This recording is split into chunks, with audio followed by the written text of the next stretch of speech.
Oi, turma! A gente vai ver agora um teste de Duncan, que é um teste de comparação entre médias que é utilizado se o teste F da análise de variância for significativo. Bom, o teste de Duncan, então, ele é válido para todos os contrastes entre duas médias, mas ele necessita a prévia ordenação das médias antes, porque a gente vai trabalhar com a amplitude total mínima significativa, que vai ser o nosso DI. Para calcular esse DI, a gente tem que achar o valor tabelado de Z, que vai multiplicar a raiz quadrada de meio vezes a variância da estimativa do contraste, que é calculada com o quadrado médio do resíduo, que multiplica 1 sobre a repetição da média I, mais 1 sobre a repetição da média J. E o ZI, então, ele é o valor tabelado da amplitude total estudantizada e ele é obtido em função do nível alfa de probabilidade. N1 é o número de médias ordenadas abrangidas pelo contraste e o N2, o número de graus de liberdade do resíduo da análise de variância. E como esse teste ele é um processo sequencial, o valor de N1 vai variar durante a aplicação do teste. Bom, os procedimentos, então, para a realização do teste de Duncan são, primeiro, enunciar as hipóteses H0 e a hipótese alternativa.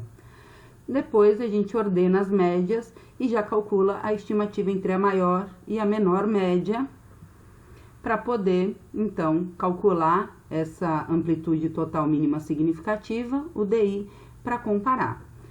E a gente conclui, então. Então, se a gente não rejeita a hipótese H0, a gente liga esses tratamentos com um traço. Já se a gente rejeita a hipótese H0, a gente tem que calcular uma nova estimativa e um novo DI com menos uma média. Então, vamos ver o exemplo. Bom, então esse é o exemplo que foi apresentado no vídeo sobre delineamento inteiramente casualizado, tudo bem? Então, esse exemplo tem com o objetivo de avaliar a produção de leite utilizando diferentes dietas, os dados obtidos em quilo por vaca por dia estão apresentados abaixo. Então, nesse exemplo, a gente tem 4 dietas com 5 repetições, temos o mesmo número de repetição para cada dieta, e aqui a gente já calculou as médias. Então, para a gente relembrar aqui o quadro de análise de variância, com teste F significativo, a gente precisa dos valores de grau de liberdade do resíduo e quadrado médio do resíduo. Bom, então, para começar o teste de Duncan, primeira coisa é enunciar as hipóteses, a hipótese H0 e a hipótese alternativa, e ordenar as médias em ordem crescente ou decrescente. Bom, então, agora a primeira coisa é fazer a estimativa entre a maior e a menor média, então, vai ser um contraste da média A com a média C. Então, aqui está o nosso contraste que abrange 4 médias, a média A menos a média C. E a estimativa, então, é 3,5. Então, vamos calcular agora o nosso DI, que é a amplitude total mínima significativa.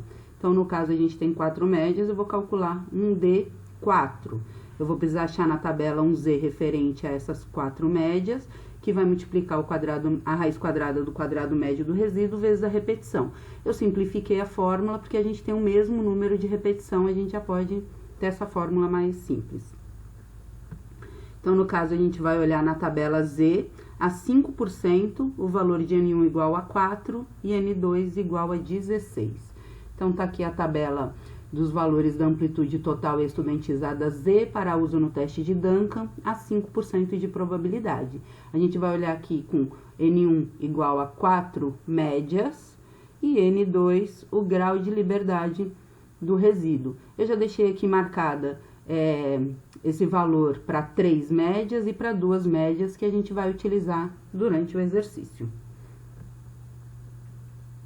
Então, o valor aqui de Z 4 é igual a 3,23, colocando aqui na fórmula do D4, a gente encontra o valor de 1,44.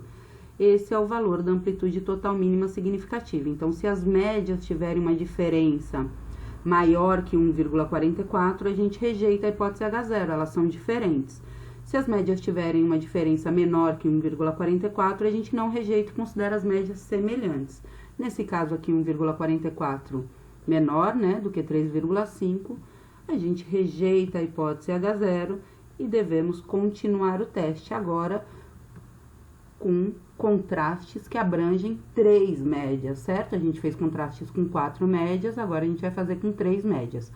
Vou colocar as médias aqui pra gente relembrar. Então, contraste que abrange 3 médias, a gente vem aqui e conta, ó.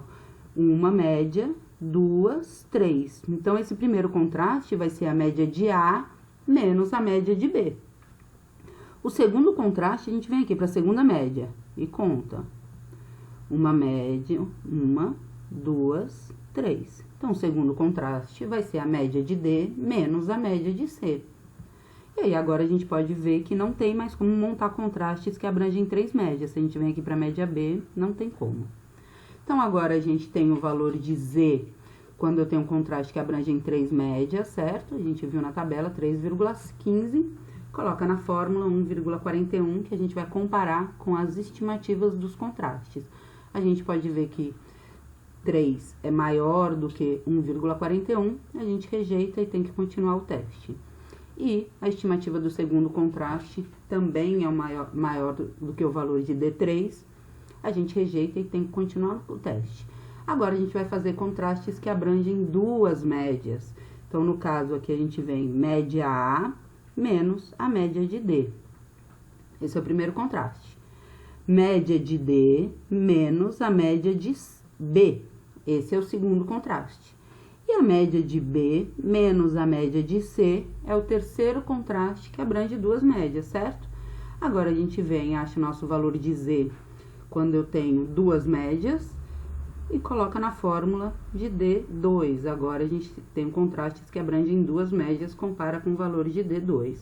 Então, no caso aqui, a gente tem a primeira estimativa maior do que o valor de D2, rejeita H0. A segunda estimativa aqui, valor menor do que D2, a gente não rejeita H0. E o nosso último contraste aqui, um valor também menor do que o valor de D2, a gente não rejeita a hipótese H0. Então, agora, antes de concluir, a gente já pode marcar aqui esses 2 contrastes, já que são onde as médias são semelhantes. E no caso do teste de Duncan, a gente conclui ligando com uma barra as médias que são semelhantes. Então, aqui no caso, a média de D é semelhante à média de B. E a média de B é semelhante à média de C. Tudo bem? Lembrando que fica claro, né? Que a média de D não é semelhante à média de C. A média de D é igual a B e B é semelhante à média de C. E a conclusão é que médias abrangidas por uma mesma barra não diferem entre si a 5% de probabilidade pelo teste de Duncan. É isso, pessoal. Até a próxima.